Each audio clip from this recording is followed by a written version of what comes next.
நீங்கள் எழுந்ததுலேருந்து 20 நிமிஷம் என்பது உங்கள் வாழ்க்கையில் ரொம்ப முக்கியமான விஷயம். காலை நேரத்தை நீங்கள் எதில் ஒப்படைக்கிறீர்களோ அதை பொறுத்து தான் உங்களுடைய வாழ்க்கை அமைய போகிறது. தயவு செஞ்சு இந்த டிஸ்கம்ஃபர்ட்டை ஃபேஸ் பண்ண ரெடியா இருக்கும். கஷ்டமா இருக்கும்.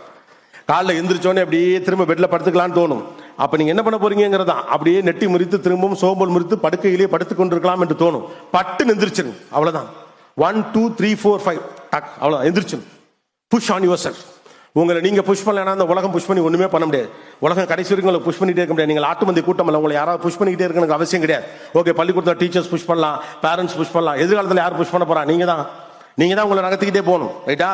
ஒரு ஸ்லைடிங்ல உட்காந்துருக்கேன், நான் ஒரு வீடியோ பார்த்தேன். ஒரு பாப்பா உட்காந்து தன் முதுகுல தானே கை வச்சு தன்னை உந்தி தள்ளி விடுவா. ஒருத்தர் தள்ளி விடுறதுக்கு அலோ பண்ண மாட்டா. நம்ம தான் வரணும். This is your own life. First 20 minutes of a day is very much important. ஏதோ ஒரு இயக்கத்திற்குள் உங்களை செல்லுபடியாக்குங்கள். உலகம் முழுக்க இருக்கக்கூடிய வெற்றியாளர்கள் எல்லாரும் காலை எழுந்தவுடன் தங்கள் முதல் 20 நிமிஷத்தை ஏதோ ஒரு இயக்கத்தோடு தொடர்படுத்துறாங்க. படிங்க, பாடுங்க, ஓடுங்க, ஆடுங்க, குதிங்க, என்னமோ பண்ணுங்க.